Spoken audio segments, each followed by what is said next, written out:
Assalamualaikum warahmatullahi wabarakatuh.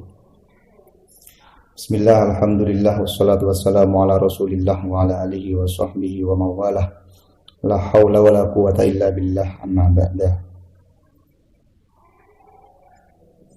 Berjumpa lagi dengan kami di channel LTMNO Bojonegoro. Semoga semuanya disehatkan oleh Allah Subhanahu wa Ta'ala, bisa menjalankan puasa dengan sebaik-baiknya. Oke, langsung saja kita lanjutkan pembahasan, meneruskan kemarin. Namun sebelumnya kita hadiah Fatihah dulu ke guru-guru kita, ke tokoh-tokoh NU, khususnya pengarang kitab ini. Al-Fatihah.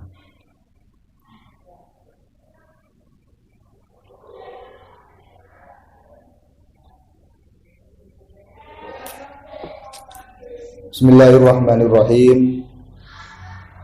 Kita masuk pada episode ke-7, insyaallah ke-7 ini. Wa min adabis siyami at-ta'ajjulu bil fitri inda tahaqquqil wurud. Rawa Ahmad wa Tirmidzi. An Abi Hurairah radhiyallahu anhu anna an-nabiy sallallahu alaihi wa alihi wasallam qala qala Allah Ta'ala inna habba ibadi ilayya ajaluhum fitra. Pada kesempatan ini kita menjelaskan tentang tata krama di dalam berpuasa atau sunat di dalam puasa. Kalau melihat dari keterangan di sini, termasuk sunat di dalam berpuasa adalah segera melakukan buka ketika memang waktu maghrib ini nyata sudah masuk. Sehingga andaikan waktu maghrib ini masih diragukan masuk apa tidak, maka tidak diperbolehkan. Kalau sudah yakin waktu maghrib sudah masuk, maka disunatkan untuk segera berbuka puasa. Untuk bisa mencapai keyakinan waktu masuk maghrib, kita bisa menggunakan beberapa pegangan. Satu, muadzin yang bisa dipercaya, jangan anak kecil. Kemudian mungkin lewat aplikasi juga bisa. Ini agar nanti bisa memberikan sebuah keyakinan bahwa waktu maghrib ini sudah masuk. Riwayat dari Abi Hurairah bahwa Kanjeng Nabi dawuh, ini termasuk hadis qudsi karena yang dawuh langsung adalah Allah Subhanahu wa Ta'ala. Allah dawuh, inna ahabba ibadi ilayya ajaluhum fitra. Sesungguhnya paling dicintai dari hambaku adalah hamba yang segera melakukan buka puasa. Ini dawuh Allah. Jadi paling dicintai hamba adalah hamba yang mensegerakan berbuka puasa. Kemudian Imam Thayyibi menyampaikan bahwa la'alla sababa fi hadhil mahabbah al-mutaba'atu lis-sunnah wal muba'adatu 'anil bid'ah wal mukhalafatu li ahlil kitab. Disampaikan dalam syarahnya hadis Tuhfatul Ahwadi. Beliau Imam Thayyibi menyampaikan kemungkinan sabab dicintai oleh Allah adalah karena mengikuti sunnah, yakni sunnah Kanjeng Nabi. Maka sangat dianjurkan bagi kita untuk mensegerakan berbuka puasa,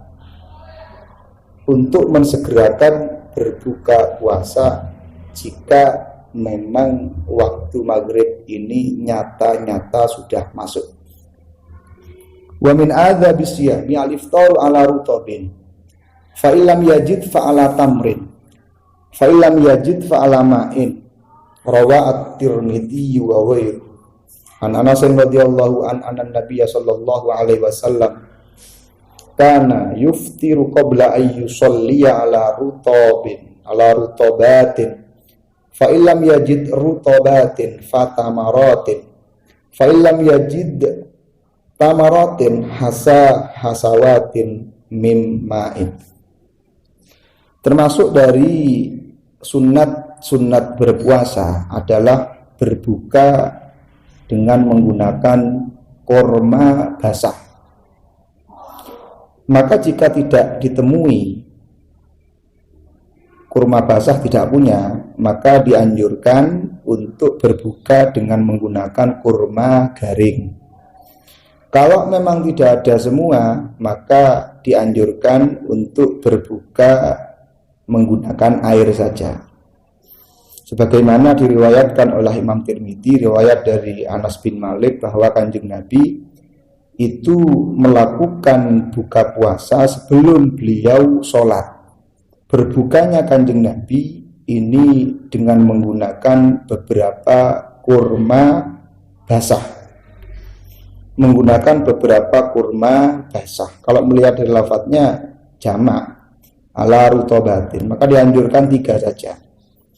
Maka kalau memang tidak ditemukan kurma basah, maka dianjurkan untuk berbuka dengan menggunakan kurma kering. Nah, kemudian dawuh Kanjeng Nabi, bila tidak ditemukan kurma baik yang basah ataupun yang kering, maka dianjurkan untuk berbuka dengan beberapa teguk air putih, ya. Air putih. Karena lafadznya menggunakan jamak, maka aqallul jam'i adalah 3. Berapa teguk? 3 teguk saja. 3 teguk air. Kalau toh memang kurma baik yang kering dan yang basah tidak ada, kita gunakan air untuk berbuka. Wa min adabi syiyami mulazamatul adkaril waridati aqibal iftar. Rawa Abu Dawud wa ghairuhu. An Ibnu Umar radhiyallahu anhuma qala kana Rasulullah sallallahu alaihi wa alihi wasallam idza aftara qala dhahaba adh-dhama'u wa tallatil 'uruq wa thabata al-'ajru insyaallah taala. Kemudian sunat-sunat berpuasa lagi adalah selalu menetapi zikir. Artinya selalu berzikir, di mana zikir ini warid atau datangnya dari Kanjeng Nabi setelah melakukan berbuka. Jadi termasuk sunat adalah membiasakan membaca zikir, yang zikir ini diajarkan oleh Kanjeng Nabi setelah melakukan berbuka puasa. Imam Dawud, Abu Dawud dan yang lain meriwayatkan, kemudian Abdullah bin Umar, beliau juga meriwayatkan bahwa Kanjeng Nabi ketika Kanjeng Nabi selesai berbuka, ya, idza aftar, ketika Kanjeng Nabi selesai berbuka, Kanjeng Nabi membaca doa zahabad dhama'u wabtallatil uruqu wa thabatal ajru insyaallah taala. Bisa dihafal ya. Jadi setelah berbuka, Kanjeng Nabi mengajarkan kita untuk berdoa zahabadz dhama'u wabtallatil uruqu wa thabatal ajru insyaallah taala. Kemudian warawa Ibnu Sunni an Ibnu Abbas radhiyallahu anhu maqal kana an-nabiy sallallahu alaihi wa alihi wasallam idza aftara qala Allahumma laka sumtu wa ala rizkika aftartu fataqabbal minni innaka antas samiul alim. Diriwayatkan dari Abdullah bin Abbas bahwa beliau Abdullah bin Abbas berkata, Kanjeng Nabi Muhammad sallallahu alaihi wasallam ketika berbuka, beliau membaca doa Allahumma laka sumtu wa ala rizkika aftartu fataqabbal minni innaka antas samiul alim. Ini riwayat yang kedua yang dibaca oleh Kanjeng Nabi. Kemudian di dalam riwayat yang lain, wa fi riwayatid Daraqutni, idza qurriba li ahadikum ta'amun wa huwa sha'imun falyaqul bismillah walhamdulillah Allahumma lakasumtu wa ala rizqika aftartu wa alaika tawakkaltu subhanaka wa bihamdika taqabbal minni innaka antas samiul alim. Di dalam riwayat dari Qutni ada sebuah hadis bahwa ketika hidangan itu didekatkan kepada kalian semua, sementara kalian semua dalam kondisi masih berpuasa, berarti mau melakukan buka, mau berbuka puasa, maka ucapkan bismillahi walhamdulillahi Allahumma lakasumtu wa ala rizqika aftartu wa alaika tawakkaltu subhanaka wa bihamdika taqabbal minni innaka antas samiul alim.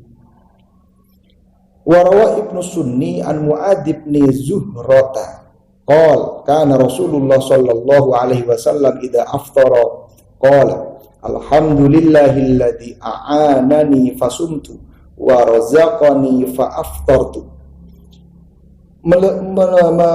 Melihat riwayat yang selanjutnya adalah riwayat dari Ibnu Sunni.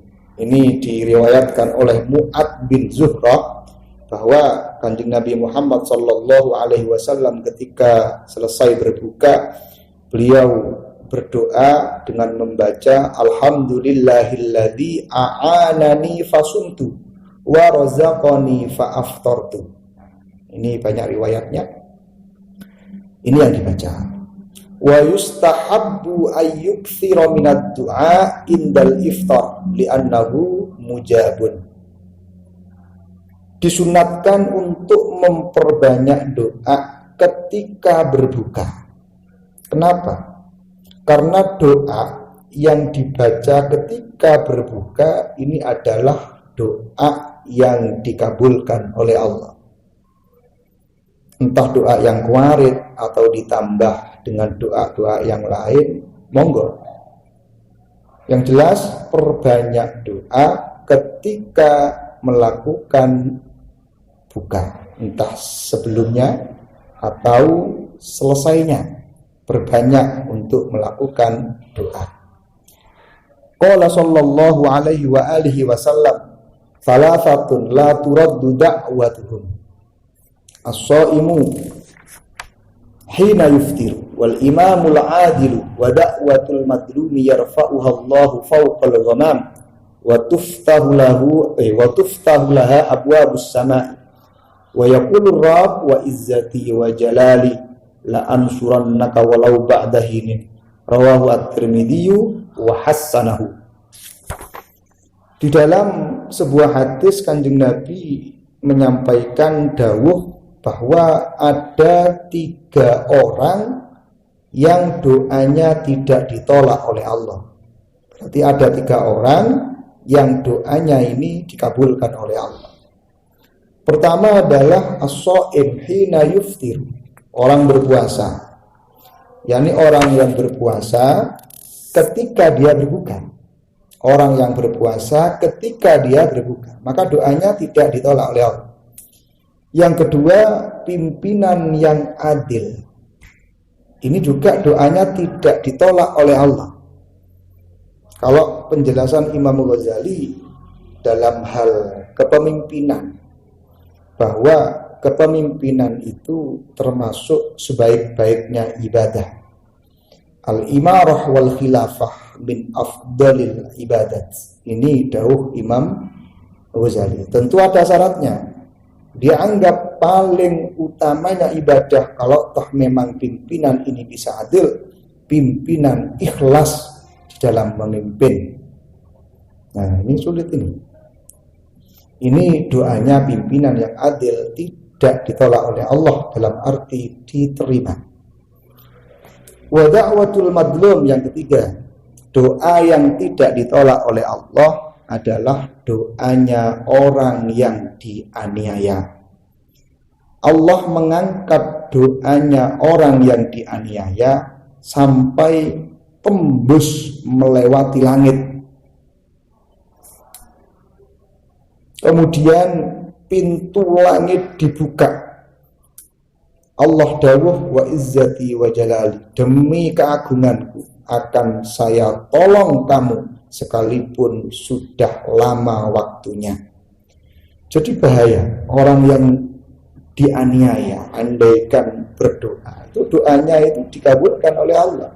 Sekalipun sudah bertahun-tahun, sudah lama, doanya tetap dikabulkan oleh Allah.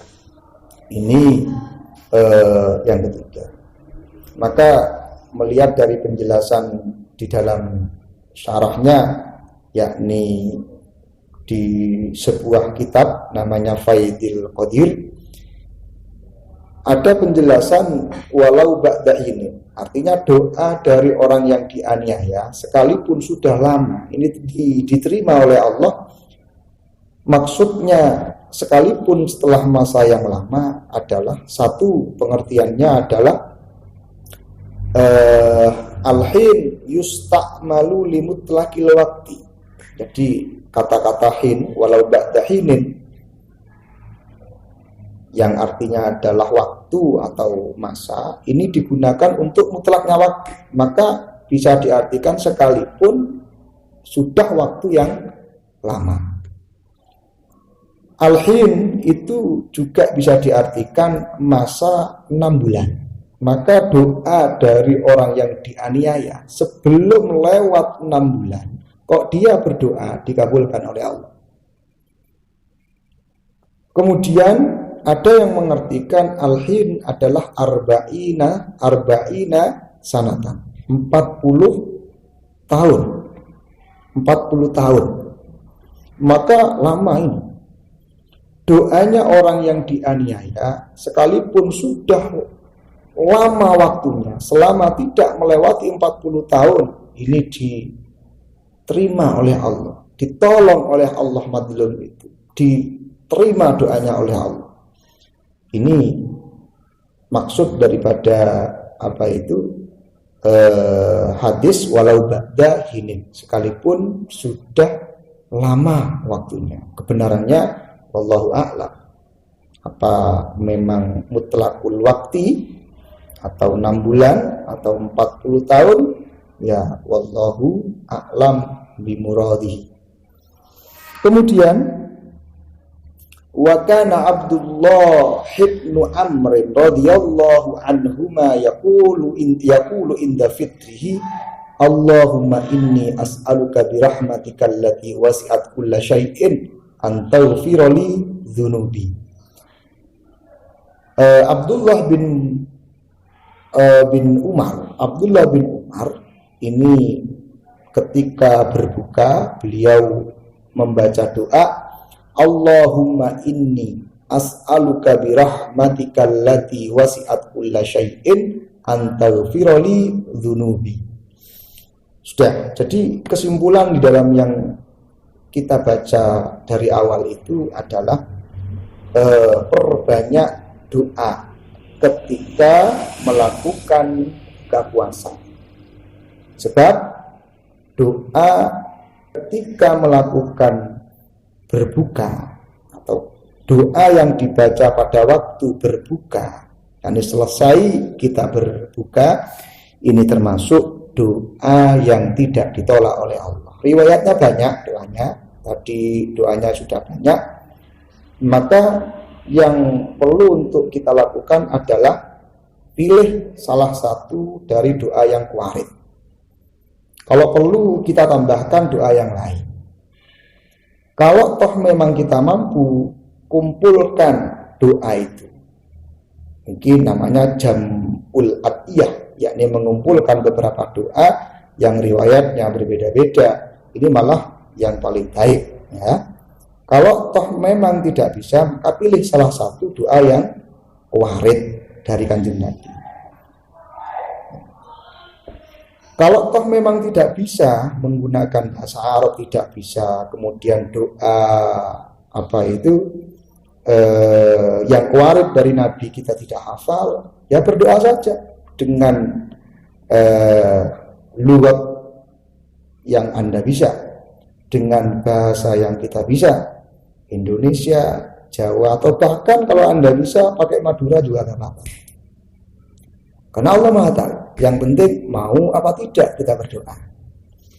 Kemudian wa yambaghi lis-shaimi alla yufarrita fi ma'kalihi wa la yakhluta baina anwa'in minal mat'umat hinal fitri wa hina yatasahhar bal yambaghi tawassut wal i'tidalu fi amrihi kullihi. Qala sallallahu alaihi wa alihi wasallam bihasbi ibni adama luqaimatun yukimna sulbahu fa in kana la mahalata fa thuluthun li ta'amihi wa thuluthun li syarabihi wa thuluthun li nafasihi.